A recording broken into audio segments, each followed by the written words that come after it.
Yes, he did.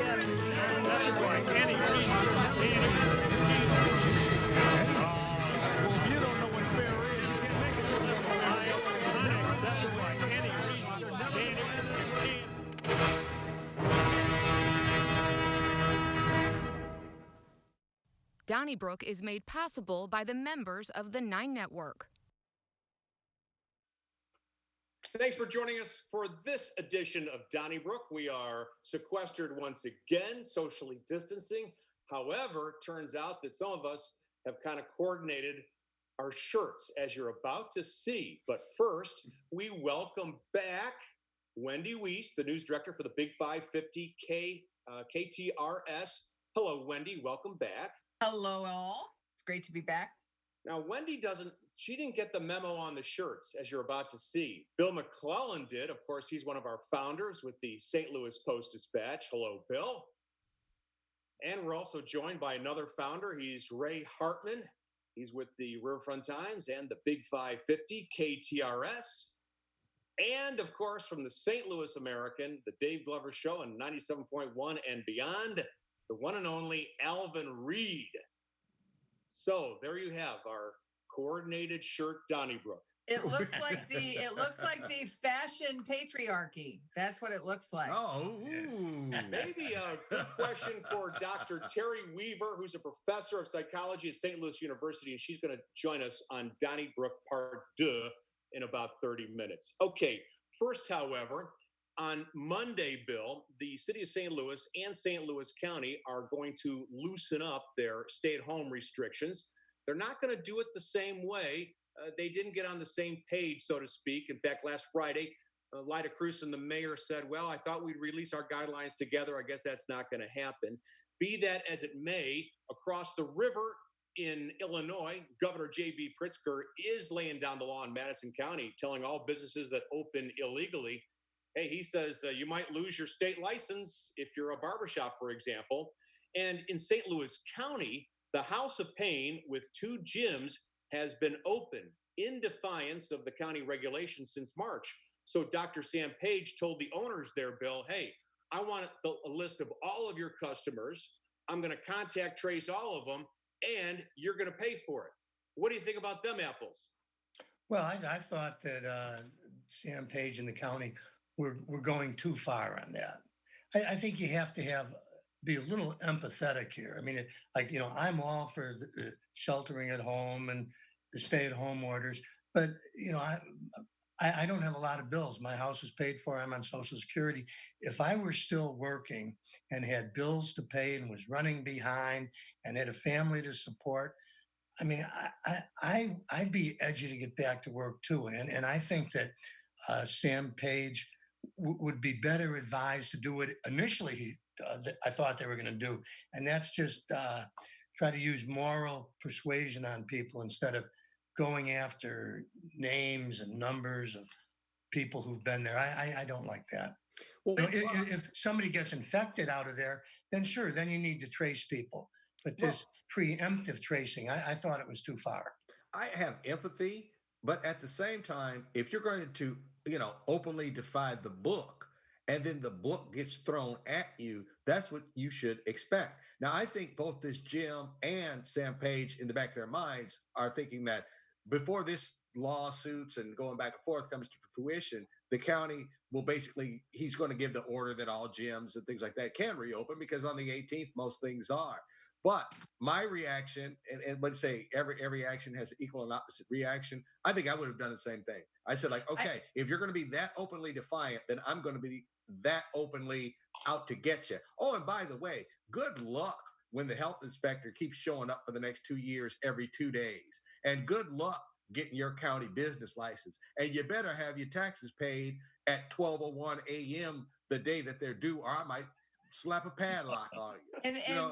And really and truly, though, that is exactly what Sam Page did with the mayor of Eureka. He is not as blustery and saber-rattly as J.B. Pritzker on the other side of the river, but they essentially said the same thing. if you are going to violate a health department order, then you'd better lawyer up. And that's exactly what Sam Page said from the get-go in Eureka. And I think that he was probably his tone this entire time. I think he's certainly been trying to calm people down as opposed to inciting people, unlike those in Washington, one person in particular. But there's really no difference. His message was exactly the same. I just don't think he was. Can I push back? I'm sorry, Bill. Okay, let me just say, I thought that Page's message in Eureka was much more persuasion and trying to say, well, you better talk to your attorneys and see what happens if somebody gets infected in your place. You probably won't have coverage. I mean, that's a little different tone than I want the names of everybody who's been in your place, and I want, I think I think if you flout the order, which is what House of Pain was doing, saying I know better than the county health department, because everybody, all of the small businesses are hurting. It is spectacularly unfair for someone to say, yeah, well, I'm hurting more than you are, so I'm going to do my own thing. Peace out. You can't do that. I think there's an important distinction. I agree with Bill about the empathy. We talked about it. We've been talking about it. There's a distinction. Workout facilities are among the most, dangerous, whatever word you want to use, the most likely to be a source of spread. It is grossly unfair to the other fitness facilities to allow one just because they're defiant to have their business when there's a particular health risk here. I think Sam Page did the right thing. I think the interesting question is going to be legal. Obviously, by the time it's resolved, it's going to be kind of moot. I mean, places are going to be open. But I think the legal question is interesting, and that is no one questions the governor's power to do this. Some people would argue that the it's House of Pain calling you, Ray. Yeah. Some people would argue that while the governor has that power, it's not quite clear whether we'll have to see whether that power goes to a county executive or a mayor. Hey, Ray, while you're on that, I think. Let me ask you, following up on that, Ray, what about Kansas City? The Post-Dispatch had a pretty lengthy piece over the weekend showing the Kansas City numbers. The cases and the deaths from COVID-19 are far fewer than St. Louis and St. Louis County. You took a look at that. What's your conclusion? What gives? Why are we in worse shape than Kansas City? I don't think you can really, I don't know. I think it was a fair question to ask. Since that article's come out, two things have happened. One is Kansas City has shown up as one of the top 10 hotspots that the folks who track this on a national basis are concerned about. And the second is, and I think I saw this in the Kansas City Star, that may be understating, is it Wyandotte County, I think, in Kansas, Alvin? Yeah, on the other side of the border. On the other side is their equivalent of our Madison or St. Clair County on the Kansas side of the border. Those numbers are high. Now, that may have been taken into account, but I don't think there's any real, I don't blame the Post for pointing it out, but I don't think there's any real conclusive thing to read into that. I think that it's the little black cloud that hovers over St. Louis. And I think Lyda Crewson did exactly what Mayor of Kansas City did. And we might have been a little behind them, I don't know, but not much. And it just kind of figures that St. Louis is going to be, we're trying to be 1918 again, and it's not working. And I don't think I hate to be metaphysical about this, but I think this is beyond our understanding. Well, I also think, Bill, I agree with you, and I'll take it. Everything's up to date in Kansas City, and it seems to me that Kansas City, when they decide something needs to get done, it actually gets done. Be it the Jazz District, be it the airport, be it you've had mayors, and not because they're Black, but because they got elected and they represent. It's not as stark black and white in Kansas City within the city itself. So I think people actually listen and people actually follow, and they actually put, the betterment of their part of the region ahead of their own self-interest. And I think they do that better than St. Louis does. And as a result, I think that's part of the answer. But as far as what the real answer is, I don't know. Wendy, you've got family there. That's really well said, Alvin, because it was sort of like they just dropped the curtain and that was it. While we were still having these lengthy conversations at the state, or at the county and at the city levels, it was over. They were sheltering in place and working from home. Well, let me follow up with you on Charlie. I'd like to stick up a little bit for the. I don't know why, but I think our local leaders here have done a reasonably good job. I mean, with the obvious exception of the Democrats and Page on the funds for care, the lack of accountability. But I don't feel like there's been a poor response by the leaders in our. I didn't say that. I said Kansas City was better. To say something is better does not say that the other one is bad. We know that, but I mean, I do think Quentin Lewis seems like a rising star. That's for sure. Well, overall, I would agree. I think that in St. Louis, I think the communication from our leaders has been really good and the message has been great. I think that when it comes to contact tracing, though, this is another Post-Dispatch story. I think we're a little behind the proper guidelines. But speaking of some of those leaders, Wendy, there was an unusual tweet from the chair of the St. Louis County Council on Mother's Day. And of course, we're talking about Lisa Clancy, who tweeted, Mother's Day 2020. It's okay to sit in your car in the parking lot at the grocery store and scream cry because everything about this sucks. I feel you. Let's work together to smash the patriarchy and demand that we be treated with respect today and every day. Of course, this came out the same day that Bill McClellan wrote a column, including Lisa Clancy in it. What was your interpretation of this somewhat mysterious tweet? I thought that it was ill-advised. And my immediate reaction was it's very difficult to smash the patriarchy from inside the patriarchy. If you're not holding the patriarchy accountable, if you are bolstering or emboldening the patriarchy in any way, it's disingenuous at best to say smash the patriarchy. I was really confused by it. She seems to be she wants to have it both ways. At least the way I'm reading it, she doesn't want to hold Sam Page's feet to the fire the way so many people wanted them to on the council. But at the same time, she's playing the victim card, and that doesn't make a lot of sense. Her tweets, she could tweet what she wants. And I wasn't particularly, I guess being a patriarchy member, I didn't know what to say. That's not the language I would use. I do think that if she was responding to anything, I do think it is under whatever side you're on. If you want to pretend that the gender gap in the county council isn't a big factor, and I don't disagree with what you're saying about Page at all, by the way, Wendy. But as far as the county council's gender gap is real. Well, excuse me, Ray. I'm not making a judgment about unique anybody. to the county council. It's any woman who makes 73 cents on a dollar that any man makes. So it is real. At least the Clancy is out front on those.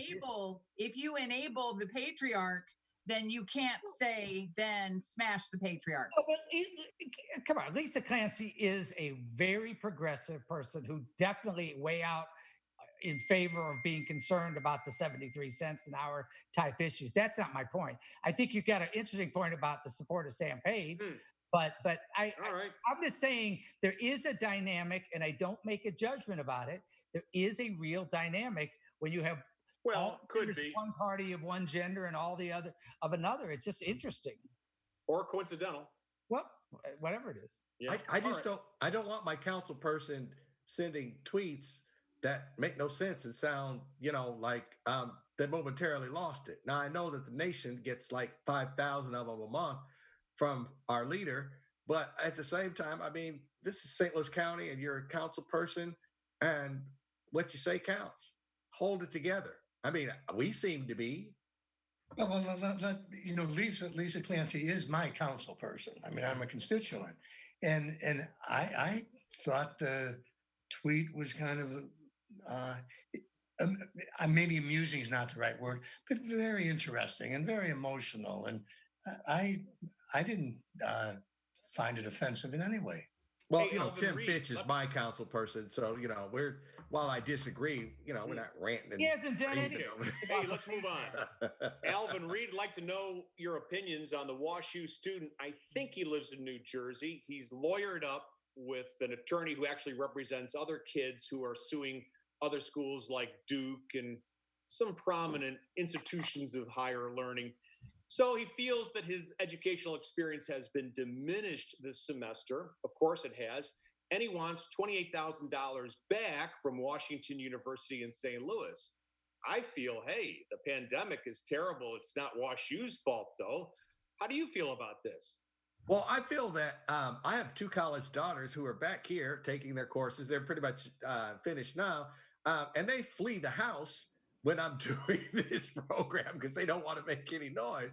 But the thing is that while I might not even like this student or his family or these attorneys and could never afford the colleges that they go for and just write a check probably every semester for, he's right. I mean, whatever was being paid for, whether you go to the University of Missouri, the great University of Kansas, any school smaller, you're not getting what you paid for. And maybe I'm not ready to take legal action, but I can't be mad at what's going on where people say like, no, I want all my money back for this semester. What about employers who feel that they're not getting their money's worth because and I know that it's an apples and oranges comparison. I'm just, there are a lot of people who are working from home. And if you believe the statistics and what you're reading, they're very productive and things, are going so well that Twitter is offering all of its employees the opportunity to work from home forever. So I think it's kind of interesting. It's sort of 2 sides of the same coin. Well, we all know that when broadcasting from home, the productivity is increased. Oh, much so. I mean, it's off the charts. First of all, I'm with Alvin. I don't have any problem with him filing the lawsuit. It'll be interesting to see. I don't think the fact that Washington U has a big endowment or is well off has anything to do with this. In other words, if this case can prevail, then any student has the right to hold any school, private or public, responsible, which would be very expensive to higher education. And I doubt that that's the case. I mean, it'd be one thing if WashU had done something in particular that was negligent in its particular case. Well, none of that. So I doubt that this is going to end up going far, personally. It seems to me the university could kind of be proactive about this. Like, I think they should just announce that anybody who wants credit for this semester, we're going to just charge you half of what we would have charged you because you're not getting the full deal. And if you don't want any credit for this semester, we'll refund you completely. But we're not going to let you get credits from WashU and pay nothing, but we'll give you a very reduced price because Alvin is so right. These kids are not getting a real full college experience that you're paying for. And they should. Bill, would like to ask you about a development that was reported, I think, first in the St. Louis Post-Dispatch, and that is that some of the better-known white-collar criminals from the St. Louis area, including Bank President Sean Hayes and former County Executive Chief of Staff Bill Miller and Doug Cassidy, who had, I think, been in the funeral business, are getting released from their prisons early. And it's also possible that John Rallo, also associated with Steve Stenger, who's supposed to be going to prison, his prison sentence has been delayed. A lot of this to coronavirus. How do you feel about white-collar criminals getting out of the Gray Bar Motel a little bit early? Well, I'm not too enthused about it. It's kind of reflective of the whole system. The legislators write the laws, and they're a little bit sympathetic to people who commit white collar crimes. And in the justice system, it's the same way. And the idea that the white collar guys should get out early, and some of them, who didn't get sentenced very heavily in the first place, and they should get out early. But dead end kids who end up in the state prison, they're going to do their time. I'm not comfortable with that. Well, we said that little spat of some people that were judged to be pretty dangerous were released in St. Louis and St. Louis County, and I was, obviously I stood fast against that, but I feel the same way because basically you're in jail, you're in prison, wherever you're at, you're in jail, you're in prison. The circumstances shouldn't matter. But like I said, there were, we have some cases of people who are on the street right now that did far worse things than these gentlemen. I mean, they stole or they lied or they, corrupted their office. But they're far worse are on the street. So I'm opposed to all of them. But the fact that they're getting out, you can't say like, oh, the only people they let out were white collar criminals, because we know better in this area. Yeah, I'm 1,000% in agreement that we're too soft on white collar criminals. I mean, and particularly relative to people that are just their main crime, but besides whatever crime they are, they're punished because they don't have the access to the legal counsel, whatever. But the point, I think the question in any particular case of a federal prison or a state prison or county jail, whatever, is what degree does this pandemic cause an out of control health issue? And there is a public health component to it. And just because you're in prison doesn't mean you're not entitled to protection with regard to public health. Mm. And so if they have to thin the prison population, whether it's in the county, city, state, federal, it should be done based on a number of factors, but the first one being nonviolence. And again, I don't disagree at all, Bill, with you about the double standard we have as in general, but I do think it has to be made pretty much on a case-by-case basis but I don't see that kind of mercy being extended to poor people who are nonviolent. Well, there is some of that, but it is weird, because right now we've locked up the senior citizens in the nursing homes and we're letting the white-collar criminals out to go back into their homes. Ray, I want to ask you about Ernie Trachis, a member of the St. Louis County Council. It was reported this week that the St. Louis County paid $60,000 to a woman who had accused him of inappropriate behavior inside county government. Now, both Trachis and his accuser have signed documents saying they're not going to talk about it. They both said no comment, so we don't know exactly what happened, but $60,000, it pales in comparison to the Wildhaber settlement of $22 million, right? So are you very concerned about this $60K? It's a bizarre story. I mean, understand, last November, there was a story in the Post. First of all, the story came out, I think, that the accusation was made against Trachis, I want to say last August. And then in November, they had a story in which they had announced that after spending money once again for a silk stocking law firm in the city, which is interesting in and of itself, they had cleared Ernie Trachis. That was their story. They came out with it. So, I guess it was nothing. And now we are 6 months later, and they say, oh, by the way, we just gave $60,000 to the woman in addition to God knows how much they spent on the silk stocking. And I say that it was a very good law firm, Thompson Coburn, I think it was in the city. But the point being, they don't even go to a county law firm, much less have the county counselor's office handle it. And so, and then Ernie Trachis, who is this great fiscal conservative, is if he really did nothing wrong, like they said last November, why are they giving this woman $60,000 today? So the whole thing to me is very puzzling, as is, frankly, the Well, no, hang on a moment. Didn't we criticize the county when they didn't settle with Wildhaber? Maybe they said, look, we want this thing to go away, and for it to go away for $60,000, that's pretty cheap. I get that, but why announce that you've had an outside firm investigate it, cleared him completely, and then 6 months later to say, oh, by the way, here's the settlement? I don't understand it. I think the details of what happened and in reading what the report from the law firm said, okay, this is pure speculation, but from reading it, it sounds like he, for lack of better terms, cussed this woman out or something like that. And it was to a point where it would cost us more for this to go to court because we're debating what terms were used and how irate was he, and she felt threatened or not. This is all speculation, but for $60K, this will be done. She got her $60,000. It's over. The other thing is you can never trust an investigation that the other guy is paying for. Oh, absolutely. So you're saying, he's discriminating against me, and they say, well, we'll investigate this and we'll hire the top people. And lo and behold, it comes back that you did nothing wrong. So I'm sure that her lawyer just said, are you kidding me? Yeah, exactly. We're going ahead. We'll see you in court. And I'm just saying that I don't think the county, look, in the Wildhaber case, the county clearly did something wrong. There was a question about it. In this case, that if Ernie Trachis did nothing wrong, I don't think the taxpayers should be paying anything.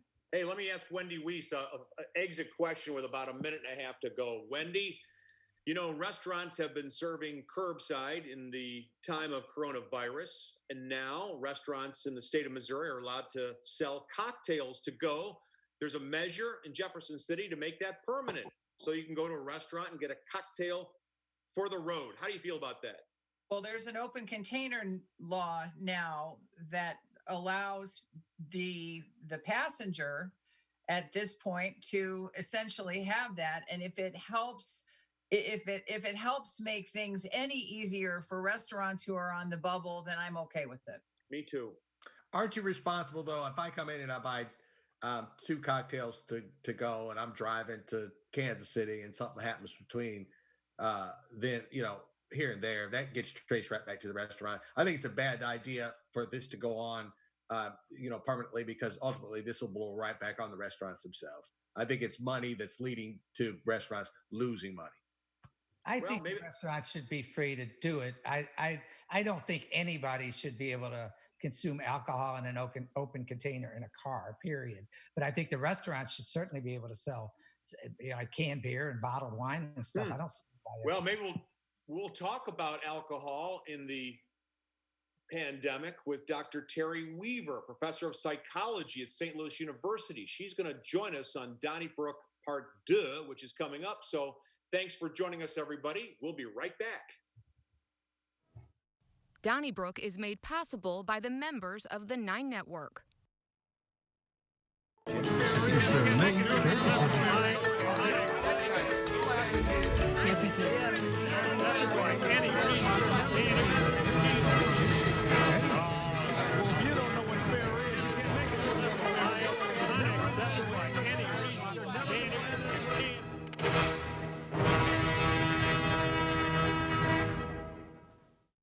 Donnybrook is made possible by the members of the 9 Network.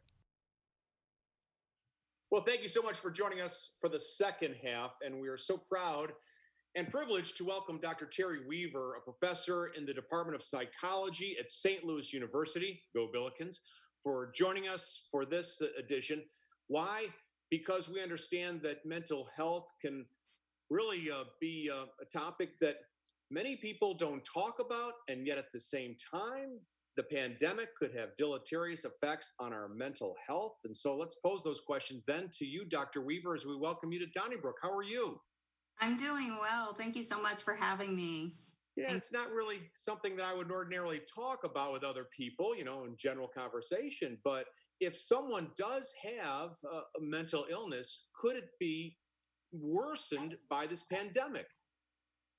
Yeah, and I would even expand the Stephen, say, maybe we shouldn't even talk about this in terms of mental illness, but this is something that is a universal stressor.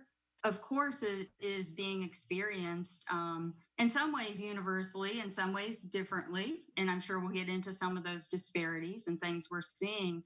But if there are pre-existing mental challenges, stressors, depression, anxiety, post-traumatic stress, this is not helping. This is not helping, and it can exacerbate.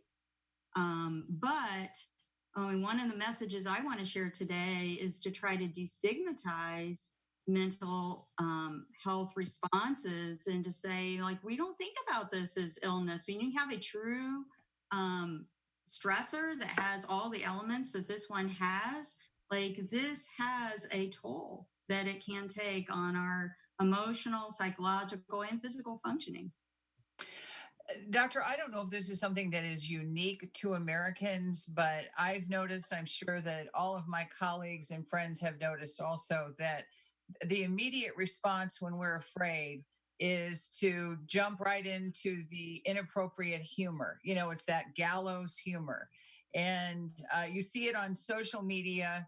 I think we have a tendency to, in times of great stress, and when a lot of people really are overwhelmed in every conceivable way, you know, that we minimize, chin up, we're Americans, everything's going to be okay, you know, everything's going to be all right.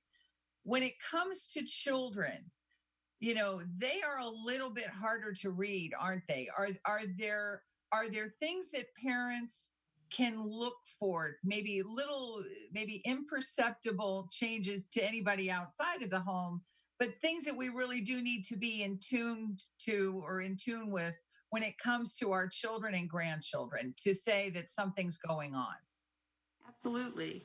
So, like you said, developmentally, children cannot sit down and have a long talk with you.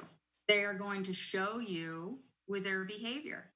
And if you think about the ways that kids act when they're stressed, that's the kind of thing you're going to see. You're going to see maybe more irritability. When kids are experiencing some symptoms of depression, they often don't look sad. They look irritable. They act short-tempered. They seem obstinate. You may see changes in their daily habits around sleep. I mean, we're going to talk, I think, probably tonight a lot about sleep, because that is kind of a premier area that we see stress attacks us when we're trying to sleep. You may see them in terms of just being more clingy, more whiny, more in need of closeness, which of course is the last thing that parents are wanting right now, because they're torn in so many different ways. So I think if you think about very basic things that kids do in their day-to-day life, those disruptions are what you're going to see. Mood. Often what I'm hearing a lot about is irritability. They just seem irritable, or they seem like they can't do stuff they used to do, developmental regressions. And that is a sign and symptom of stress. Doctor, if somebody seems really stressed that you know, but you can understand that they're in a situation that they ought to be stressed, is it still a good idea to, I mean, how do you tell them, hey, you should probably get help? If they were to say to you, of course I'm stressed. You know, I should be stressed. And you have to think, yeah, they should be. How can you try to help somebody like that? Mm-hmm. I think part of helping somebody, first and foremost, is, as you said, opening the door to a conversation about what kind of challenges are you experiencing? Like, I think we need to move away from saying, hey, how are you? Because we all know we are experiencing different challenges right now. That's a given. So let's just take that off the table and say, what challenges are you experiencing right now? Or whatever way of asking works for you. What's different for you this week that's more difficult than last week? And then truly listening. And then I think we need to destigmatize or lower the expectation that you have to be really struggling badly to get some help. There's help out there that could be 1 or 2 meetings. And, you know, my clinical team, we're going to be opening a service for frontline workers of all sorts who could call us in free of charge and have a one-time. We have really good strategies to help people to cope and manage. And I think the first thing in response to your question is to destigmatize, to change the face of psychological help from, it's not lying on a couch and going for 2 to 3 years at a time. And we have research strategies that can truly help make people's lives better. And it's spreading that word that it's actually worth it and it actually could be helpful, which is hard for people to think about when you're trying to put food on the table and trying to just, grapple with all the implications of this. It's like psychological health, that's a luxury. Why should I even think about that right now? And what's that going to do for me? What's talking to somebody going to do for me? And I think it's beginning to spread the word that it can help. It can help. It can help lessen the load that you have in your life right now. Doctor, first of all, thank you for the message about destigmatizing mental health. It's such a concise message, and that's not what our show is known for, of course, but appreciate you sharing it. We've heard a lot in recent weeks, months, about the great debate, the balance between the economy and the public health. What about, speak to the balance between the stress on people being fearful of their health and the stress on being fearful about their economic situation? So, I mean, this is a very difficult balance, and I don't even know if you can say that it ever can truly be balanced. So I'm not sure if what you're asking is it one or the other? Because I would say, at the end of the day, our health has no price. And yet we know that people have to put their health on the line if they're essential workers or if they have no other, options, depending on what they're doing. So I guess, is your question, how do you manage that tension? Yeah, I guess. And just the question of which we've already, again, we're coming to the end, I think, of the argument about when to open the economy and so forth. But it seems like that's part of that argument is there a stress? I don't think we hear enough about the stress caused by people's fears of this pandemic, and also the stress caused by, and I guess, is that part of the same equation about when to open and how you should behave? Well, so I think there are multiple levels when you talk about opening. There are, what kinds of protections do we need to put in place? What kinds of things can we reduce risk? Because this is really about reducing risk as opposed to eliminating risk. And then it's about, how do people manage that wherever they personally fall on that profile? How do they manage the distress and concern that they have? And that's actually where psychological services, mental health services can be helpful.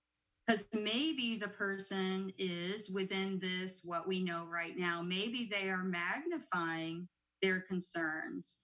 Maybe there's some way that they could reevaluate those concerns and bring those concerns down. So, I think, first and foremost, I like your question because I think it does acknowledge and appreciate the fact that it's not just a black and white thing of saying, if we have the protective things in place, that we're all going to be fine. There's a lot of fear, understandable, justifiable fear about going out, and that's something that's going to have to be addressed and managed. Dr. St. Louis University has announced that they're planning to have students back on campus. My school, the University of Kansas, has made the same announcement.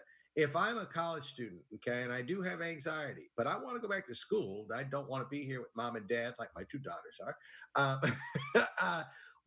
What is awaiting me there? And I don't mean it as far as social distancing, but what do you think your college and others should be doing? Okay, we know that there's a lot of stress involved, and this is what we're going to do for you. What are those things that they can do for students who are going to go back to school here in the fall if all works out well?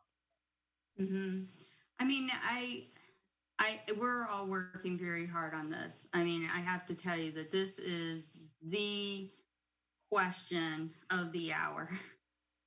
And there's a lot of different models and thoughts and people on this, but I'll say at the core, we're going to need to be very student centric in terms of, I think, expanding mental health services and expanding access to ready access to being able to answer questions, concerns, being responsive to those questions, concerns as they arise. And what that's going to look like, I don't know. And I don't think anybody knows at this point, but we're going to have to be able to accommodate those questions that are certainly going to arise. And when people don't ask them, we're going to need to have some way of knowing that they're percolating under the surface. And we're going to need to go out up front of that and be able to forecast what those questions are and to be able to address those concerns from the outset. Do you think there Dr. should be Weaver? like an every student kind of triage when you get back to college and maybe fill out a questionnaire and like what are your concerns and whatnot, and you might say, a lot of people will say I don't have any concerns, they may have them, but do you think it'd be worth it to kind of try to identify who wants to be here but really admits that they have some kind of anxiety issue? I mean, I think that's certainly one model for consideration for sure. I mean, I think, and to appreciate and recognize that there are tensions about making the decision that some students may need to make the decision because they don't have a home environment that's conducive to learning, conducive to distance learning. Some students, don't fully appreciate what some threats might be. Some students might have medical issues, health issues. I can tell you that we're talking about all of those students. We're not making any assumptions about what a particular student profile is. And we're trying to maximize a high level of service delivery, no matter what your situation is. And we're talking about multiple methods of service delivery, teaching. Doctor, can you talk a little bit about sleep? It's elusive. So if you think about it, one of the very basic responses that we have to threat is to be attuned to it, to try to be aware of what's going on around us. It's like a very fundamental kind of thing. And what you're asking your body to do when you're feeling under a condition of threat is you're asking your body to reduce that threat and to not watch out for it by going to sleep at night. And so a very basic response is at night when things are quiet, when you're not so busy, is to start worrying about all the things that could happen, that have happened, etc. And so sleep disruption is one of the first and foremost things that we see when people are stressed, generally stressed. It's certainly a component of most of the major mental health responses, anxiety disorders, anxiety problems, post-traumatic stress, depression. But you also see the opposite. This is how sleep is so tricky, because you will also see in depression where people will be oversleeping and people will be escaping their anxiety or escaping their low mood by having a hard time getting out of bed. So sleep is, I would call a kind of a barometer of many people's stress level, sleep problems. I can't tell you how many friends have told me that they are going to bed at 8 p.m., sleeping until 8 a.m. the next morning. And I'm sure that they would admit that there's some of that going on, Doctor. But could you address on the other end of the spectrum, the ones who are having trouble sleeping, and maybe help them enhance in terms of good sleep hygiene and things that they can do to ensure a better night's sleep? Because there are those steps that we can all take, and they're fairly easy. Right. So we do talk about it as sleep hygiene, and anybody in your viewing audience could use Dr. Google, could Google that and get some really good recommendations, but I'll give you some fine points. first and foremost, when you haven't slept well, it's hard to get up in the morning. So what you start doing is you start slamming caffeine. And that becomes a vicious cycle where caffeine use during the day then will keep you up at night. You're also tired during the day. So what do you want to do? If you have the opportunity, you want to try and take a nap. That is a vicious cycle where you are filling partially that sleep debt, and then you can't sleep again at night.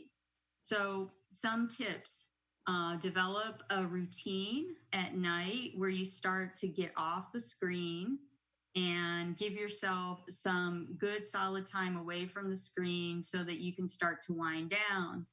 If you are interested, there are very good and free meditation that can be done through a meditation app called Headspace. And they're offering some free guided meditation, which can be very helpful in winding down. And they have some that are specifically for sleep, so that can be helpful.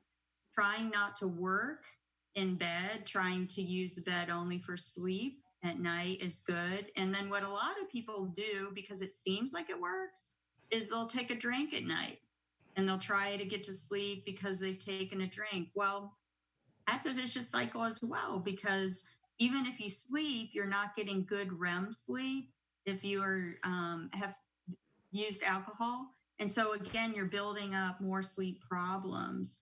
So building that routine and getting up in the morning, even if you're tired, and trying to reset that sleep cycle are just some things that we have found to be quite helpful. Doctor, the virus has hit people in low-income jobs so much harder than anybody else. I mean, people who are working in nursing homes and hospitals and grocery stores. And a lot of these people probably think, I can't really afford financially to go and get help. I got to get up and get to the hospital and be checking people in. And I mean, is there any way that your profession is kind of reaching out to these people? You're talking about getting in advance of things. Yeah. So this COVID-19 has put an exclamation point on all the health inequities that pre-existed COVID-19.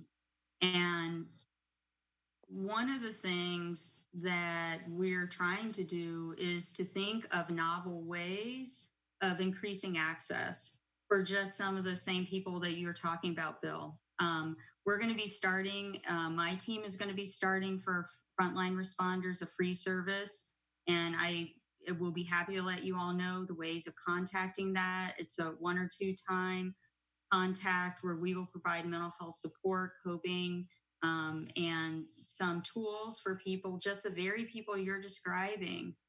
But more than that, I think it's beginning to reduce the stigma that reaching out for some mental health support is the same as saying there's something wrong with you. It's like normalizing that you're in a really tough position and there's actually some help out there. And then getting to that point where you feel comfortable, or at least willing, you don't have to feel comfortable, willing to reach out to try to get some help. And every frontline group has its own kind of stigma. You could look at healthcare providers and say, hey, we're supposed to be the people who are helping others. Why should I reach out? You can look at people who are serving in more of the service industry and they're like, I don't have the time. That's not for me. That's a privilege kind of thing. So we're trying to think about how do we market this service in a way where it seems like this is for me. This could be helpful to me. Doctor, first of all, Wendy, I'm glad to hear you with the show. I have a show that comes on at 9 o'clock every night, and Wendy's friends are going to bed at 8. It's great to hear. But Doctor, I want to kind of jumping off of what Alvin was talking about with college kids. What do you have to say to the parents of grade school and middle school and high school kids, what they should be watching out for? Because it's really unnatural for kids who are such social creatures to be separated this long from actual contact with their friends. And we don't know for sure when the schools are going to open, but what are the particular challenges parents ought to be thinking about with regard to that? I mean, I think part of the challenge is literally just filling the day with children, you know, in the younger ages, and thinking of things that they can be engaged in that are appropriate for their age. So, I mean, I think there are some resources that are out there. I think those are going to grow. I mean, I think that's a huge need. You know, parents have been told for so long, reduce screen time, limit screen time. Well, what do we do? Our whole lives are a screen right now. So, I mean, I think if you even think about pediatric guidance and some of the rules that pediatricians have been recommending, all of that is up for challenge and change now within our current context. I think first and foremost too, I would tell parents, like, give yourselves a break. Like, don't, from the mental health standpoint, you've got the challenge of everything going on in your life. Don't pile on to that challenge by being self-critical and being overly critical about what you think you quote unquote should be doing right now. Like, getting through the day right now and everybody's fed and maybe even some laundry's done, maybe, and you're at and got your kid in bed, that's a success. That's an A+ day in my book. Doctor, we're heading into summer, and you know, like the authorities will tell you, summer leads to problems that don't happen in spring and winter. As we gradually open, do you foresee even more mental, you know, health issues once it actually just gets hot outside? Because not everybody has air conditioning, and not everybody is, you know, a 4 in a household with 4 bedrooms and things like that. Just as the season changes, and I'm not talking about, you know, the actual virus itself, but just how people react. What are you thinking heading into what could be, you know, just a hot summer? Mm-hmm. I mean, I think just, you know, when you think about weather, there's so much about weather that does influence mood. You know, people get influenced when days are darker. People get influenced when it's stormy. People get influenced when people's mood gets influenced when they're physically uncomfortable. And I think that's what you're alluding to too with this question about summer. When people are hot, when they're physically uncomfortable, everything is worse. So I think if we can get out ahead of this and talk about some preventive strategies, or about having people's awareness of resources be available, destigmatize, reaching out to those resources and helping people cope with, you know, the longevity of this. I mean, that's part of the daunting challenge, and what can feel overwhelming is because, unlike a hurricane, where it has this incredible devastation and then you're in rebuilding, but you know the hurricane is past, we just don't know. Mm-hmm. And human beings don't do well with uncertainty. Absolutely. We just don't. Doctor, I might have to give you a call for an appointment, because I have found myself lying in bed at night listening to Ray Hartmann's radio program. So I'll call you after the show. That is a problem, Charlie. But what about loneliness? There's got to be some of that when people are apart from their loved ones at this time. Well, there's sort of loneliness, and there's people, I think, are beginning to mark this pandemic with lost opportunities, missed opportunities. Weddings are getting rescheduled, or getting dramatically changed. People are celebrating anniversaries and birthdays, and now summer trips are getting truncated or eliminated. So, I mean, I think our social connectedness it's a grieving process as we continue to have those social occasions either dramatically different or they can't be celebrated at all. And I guess, you know, this is a bit of a pet peeve of mine, so I'll throw it out there very quickly. But, you know, we talk a lot about social distancing, which is super important and critical, and no complaints, no arguments. It is essential. But I wish we called it physical distancing and not distancing. And I know I'm not the only person to say that, but I think we need to be creative, inventive, and think of all the different ways we can remain our social connectedness. Doctor, I'm afraid to say that our time is up. We're going to be physically distanced here now. However, for more information, is there a hotline or a helpline? So we don't have a hotline or helpline right now, but Okay. we'll be absolutely willing to reach out and get that to you. We're still working on the details. Appreciate it. Dr. Terri Weaver from St. Louis University, thank you so much for joining us on this edition of Donnybrook. We really appreciate it. And everybody, thank you very much. Be safe, be calm. We'll see you next week. Thank you so much. Donnybrook is made possible by the members of the 9 Network.